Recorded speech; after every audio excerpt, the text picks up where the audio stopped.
እንግዲህ ንቁ። የዓለም ፍጻሜና ምልክቱ ምንድን ነው? ነገር ይወሰድን። ለምን መምህርን ወሰድከው? በዚህ ምድር ላይ የምንኖር ነዋሪዎች አይደለንም። ይሄ ጊዜያዊ መቆያ ከመምህር ጋር አብሮ የማገልገል እድል የገጠመኝ በ95 ዓመተ ምህረት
ደብር አስተዳዳሪ መጋቤ ሐዲስ ቀለመ ወርቅ የታላቁ ደብረ ጽጌ ቅዱስ ጊዮርጊስ ቤተክርስቲያን የስብከተ ወንጌል ክፍል ኃላፊ መልአከ ገነት ንጋቱ የዚህ ታላቅ ደብር የስብከተ ወንጌል ክፍል ኃላፊ አበው ካህናት ወሃው ዲያቆናት እግዚአብሔር የሚወዳችሁ የእግዚአብሔር ቤተሰቦች የእናታችን የእመቤታችን የቅድስት ድንግል ማርያም የአስራት ልጆች ክርስቲያኖች እስከ መቃብር ድረስ ወደደን በአንድ ልጁ በኢየሱስ ክርስቶስ ፍጹም ሰላም እንደምን ከረማችሁ?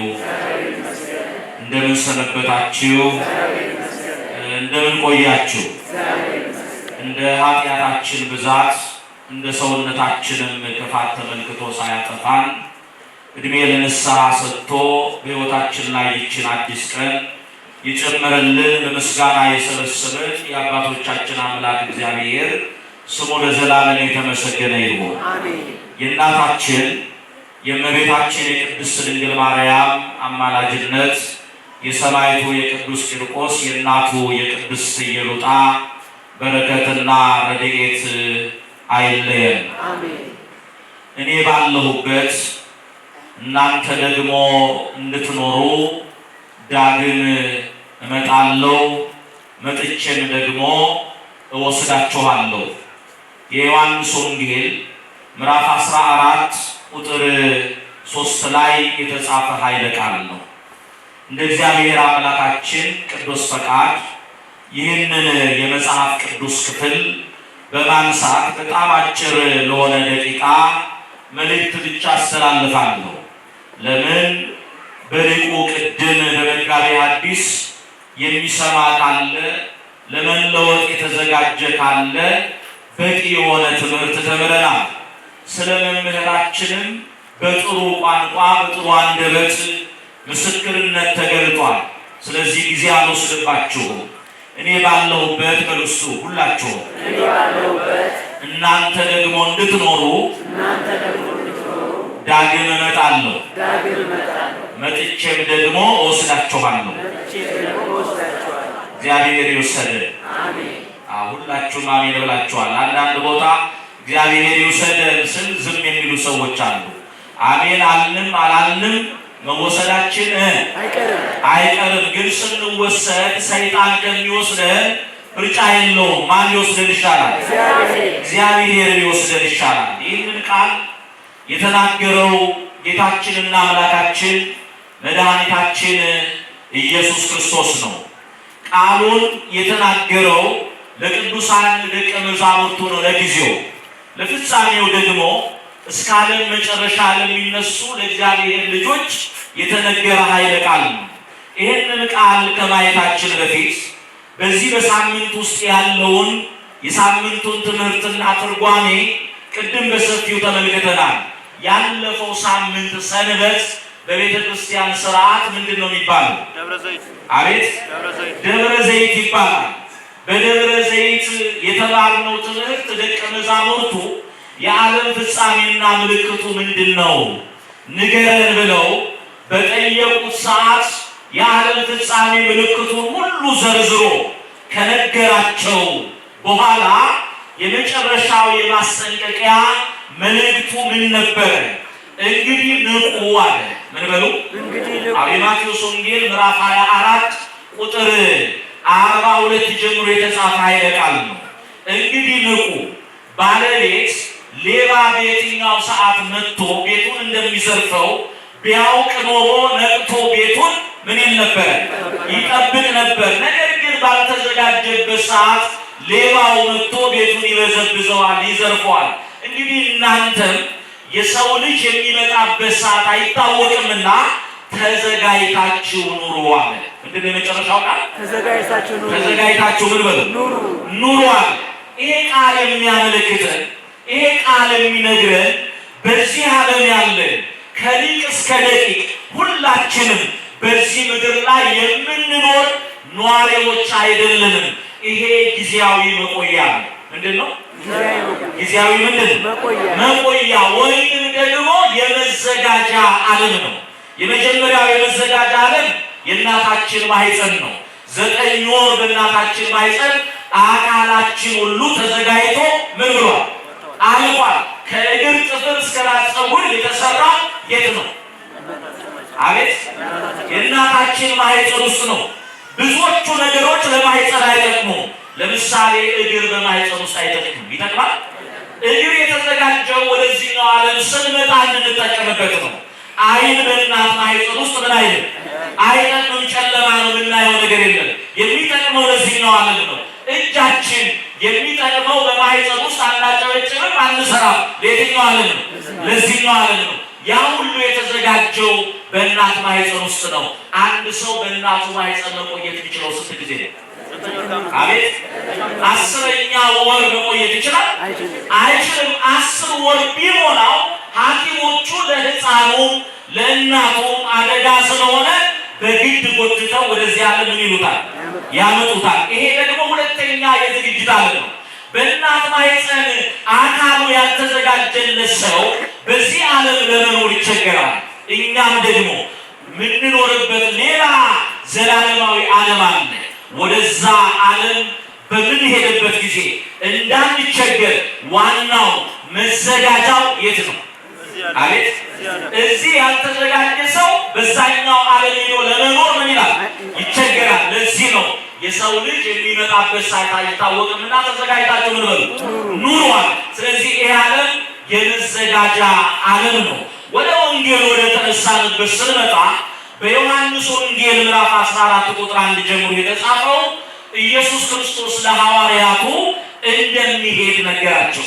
ምን እንደሚሄድ ዋስትና ያለውን ስራቸውን ትተው የአፉን ትምህርት እየሰሙ የእጁን ታምራት እያዩ በዋለበት እየዋሉ ባደረበት እያደሩ እሱን ተስፋ አድርገው ተከትለውት ነበረ። እሄዳለሁ ሲላቸው ፈሩ።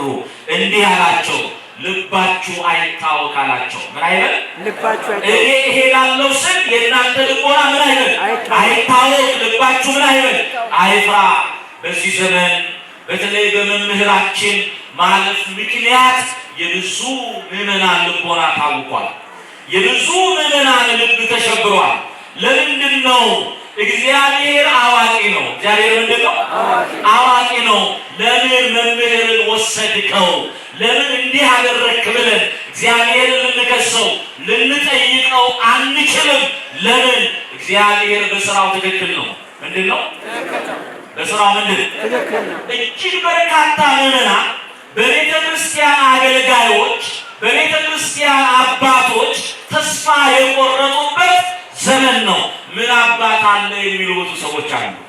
ምን አገልጋይ አለ የሚሉ ብዙ ሰዎች አሉ።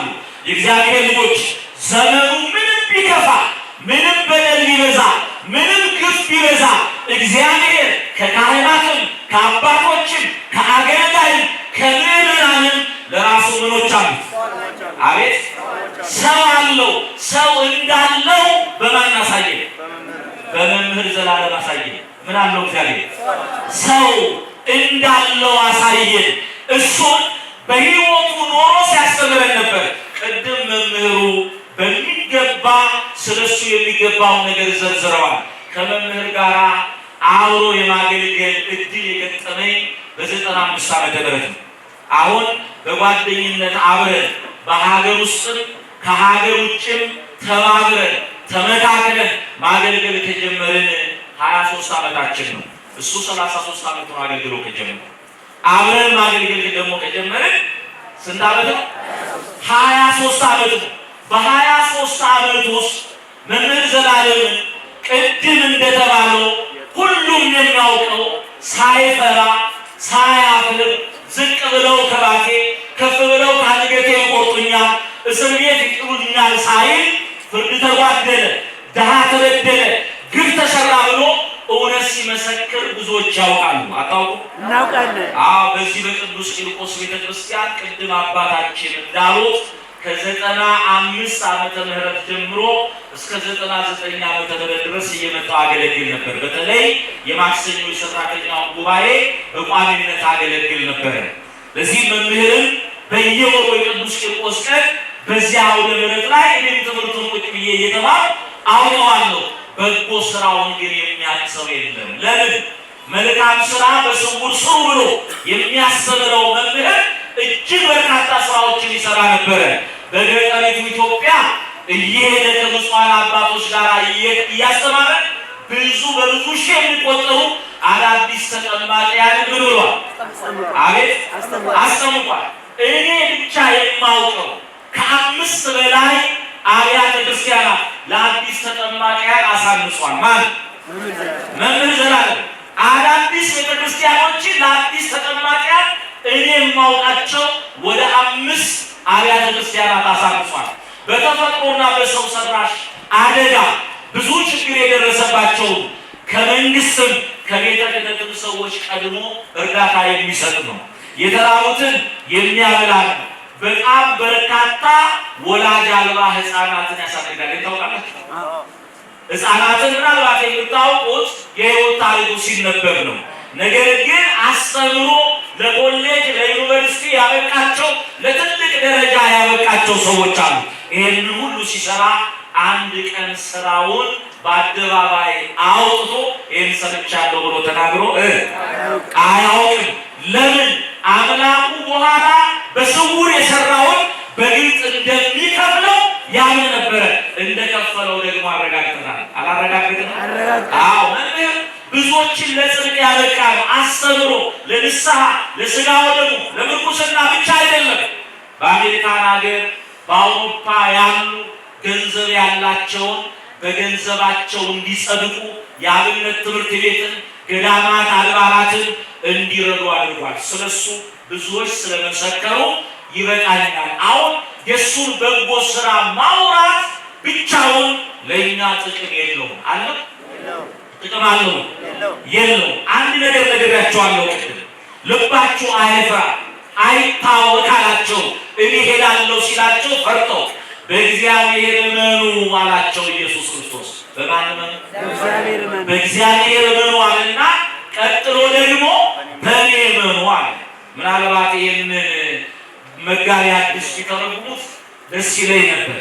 ነገር ግን እናንተም ጥያቄ እንዳይፈጠርባችሁ ወይም ለወንጌል እንግዳ የሆኑ ሰዎች በእግዚአብሔር እመኑ ሲል እግዚአብሔር ሌላ፣ በእኔ እመኑ ሲል ደግሞ እሱ ሌላ ሆኖ አይደለም። በእግዚአብሔር እመኑ ሲል እግዚአብሔር የሚለው ስም የአብ የወልድ የመንፈስ ቅዱስ የወልድ የአንድነት የጋራ ስማቸው ማን ነው? አቤት። እግዚአብሔር ስንል ስለ እግዚአብሔር አብ፣ ስለ እግዚአብሔር ወልድ፣ ስለ እግዚአብሔር መንፈስ ቅዱስ እያልን ነው። በእግዚአብሔር እመኑ ማለቱ በባህሪ አባቴ በእግዚአብሔር አብ ምን በሉ እመኑ። በእግዚአብሔር እመኑ ሲል በባህሪ ሕይወቴ በእግዚአብሔር መንፈስ ቅዱስ ምን በሉ እመኑ። በእኔም ደግሞ ምን በሏል እመኑ። እኔ ስፍራ አዘጋጅላችሁ ዘንድ ምን እላለሁ እሄዳለሁ። በአባቴ ቤት ብዙ መኖሪያ አለ አለ። ያ መኖሪያ ለማን የተዘጋጀው? አቤት ለእኛ ተዘጋጅቷል። ቅድም መምህሩ መፊታቸውን ያተረፉትን ወደ ጌታ ደስታ ግባ ናቸው ብለዋል። ወደ ጌታ ደስታ የተባለው ያ መኖሪያ ነው። እኔንና እናንተን እግዚአብሔር ለዛ መኖሪያ ያበቃል። ለዛ መኖሪያ ለመብቃት አሁን የመምህርን በጎ ነገሩን የምንተርከው ከሱ ሕይወት እንድንማር ነው። ቅዱስ ጳውሎስ በዕብራውያን መልእክቱ ምዕራፍ 13 ቁጥር 7 ላይ እንዲህ ነው የሚለው፣ የእግዚአብሔርን ቃል የተናገሯችሁን ዋኖቻችሁን አስቡ። ምን በሉ? ዋኖቻችሁን ምን በሉ? አስቡ። ስለዚህ መምህር ዘላለም የእግዚአብሔርን ቃል የተናገረ በዘመናችን ካሉ ከዋኖቻችን መካከል አንዱ ነው። ስለዚህ ዛሬ በዚህ ደብር የታላቁን መምህር ለብዙ ዓመት ባገለገለበት ደብር ላይ መታሰቢያው እየተደረገ ነው። የእግዚአብሔርን ቃል የተናገሯችሁን ዋኖቻችሁን ምን በሉ? አስቡ። የኑሯቸውን ፍሬ እየተመለከታችሁ ቅድም መምህሩ ስለ መምህር ዘላለም የተናገሩት በዚህ ምድር የኖረውን ኑሮና ፍሬውን ነው። እኔም የነገርኳችሁ የኖረውን ኑሮና ምኑን ነው? የተደበቀ ፍሬውን ነው። እግዚአብሔርን ቃል የተናገሯችሁን ዋኖቻችሁን አስቡ። የኑሯቸውን ፍሬ እየተመለከታችሁ በእምነት ምን በሏቸው? ምሰሏቸው። አሁን የመምህርን ታሪክ የምንተርከው በሱ ሕይወት ተምረን አንደኛ እንደምንወሰድ እግዚአብሔር ምርጡን ሰው ወስዶ ነገ እናንተም ተረኛ ናችሁ ትወሰዳላችሁ ብሎ መወሰድ መኖሩን ምን ብሎናል ማለት ነግሮናል። አቤት አስተምሮናል። ስትወሰዱ ደግሞ ባሏችሁን እንዳትሆኑ፣ ፍሬ አልባዎች እንዳትሆኑ፣ ከእኔ ወግዱ እንዳትባሉ ከሱ ተምራችሁ እንደ አቅማችሁ ቅድም እንዳቅማቸው ተሰጠን የተባለው እንደ አቅማችን በጎ ሰርተን ልናልፍ ይገባል። እግዚአብሔር ሁላችንን ይርዳል። የእግዚአብሔር ልጆች ንስሐ ግቡ፣ ስጋውን ብሉ፣ ደሙን ጠጡ፣ ታጠቡ። ንጹሕ የምንባለው የእግዚአብሔር መንግስት የተቀደሰች መንግስት ናት። ምንድን ናት? የተቀደሰች ምንድን ናት?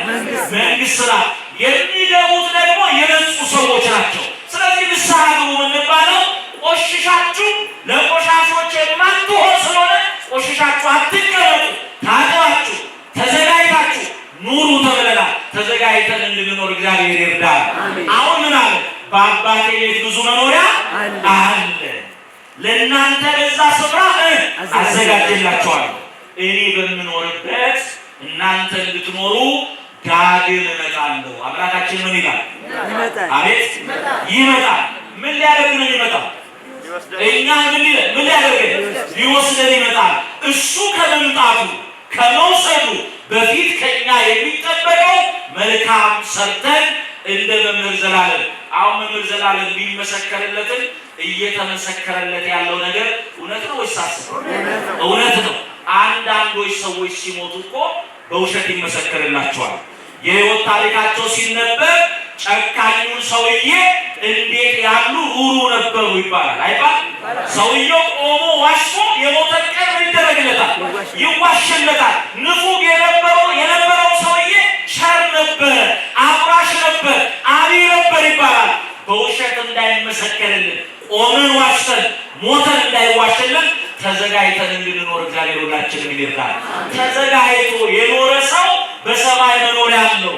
አምላኩ መጥቶ ይወስደዋል። ወስዶ ደግሞ የት ነው የሚያስገባው? ወደ ጌታው ምን ደስታ። ጨርሻለሁ። ምንድነው ያለው? ለታማኙ መክሊቱን ላተረፈው ወደ ጌታ ደስታ ምን በል ግባ ነው ያለው። በዚህ ዓለም ደስታ ወደ ልባችን ነው የሚገባው። በጎ ነገር ስናገኝ፣ ጥሩ ነገር ስናገኝ ደስታ ወደ ልባችን ምን ይገባል። የገባው ደስታ ግን ምን አይቆይም። የሆነ ሐዘንና ችግር ደግሞ ሲመጣ ደስታው ይወጣና ምንድን ነው የሚገባው? ሐዘን ነው የሚገባው። ወደዛ ግን እኛ ራሳችንን ወደ ደስታ እንገባው። የሰማችሁ ነው? ማን? እኛ ራሳችን ወደ ደስታው እንገባለን። ወደ ደስታ ለመግባት መምህር በልባችን የዘራውን የወንጌል ፍሬ በምግባር ልናፈራ ይገባል። መምህርን ብንወደው፣ እንባችንን ብናፈስ፣ ደረታችንን ብንደቃ፣ ባስተማረው ትምህርት ፍሬ ካላፈራን ለሱ የሚረባውና የሚጠቅመው ነገር የለም። ፍቅራችንን የምንገልጠው እሱ ያስተማረንን 30ና 60 100 ያማረ ፍሬ አፍርተን መንግስቱን እንድንወርስ እግዚአብሔር ይርዳል። በዚህ ደብር ያሉትን ከታላቁ አባታችን ከደብሩ አስተዳዳሪ ጀምሮ እሱን ለመዘከር ይህንን መርሃ ግብር ያዘጋጃችሁትን ሁላችሁንም የመምህር አምላክ ከክፉ ነገር ይጠብቃችሁ።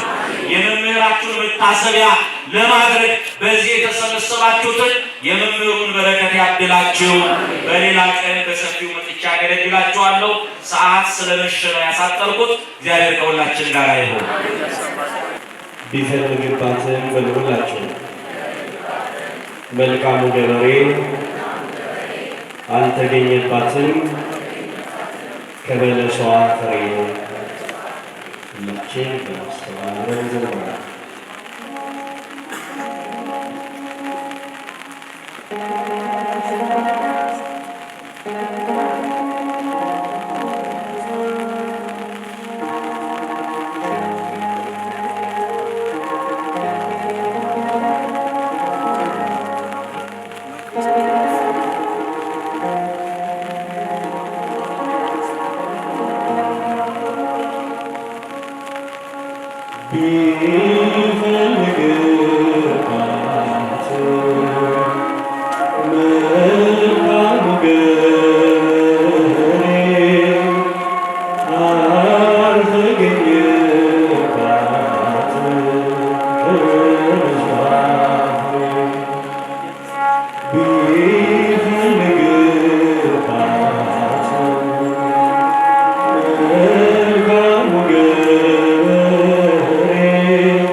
ለምሳሌ ፍሬ ልናፈራ መልካችን ቸርነቱ ሁላችንን ይርዳል።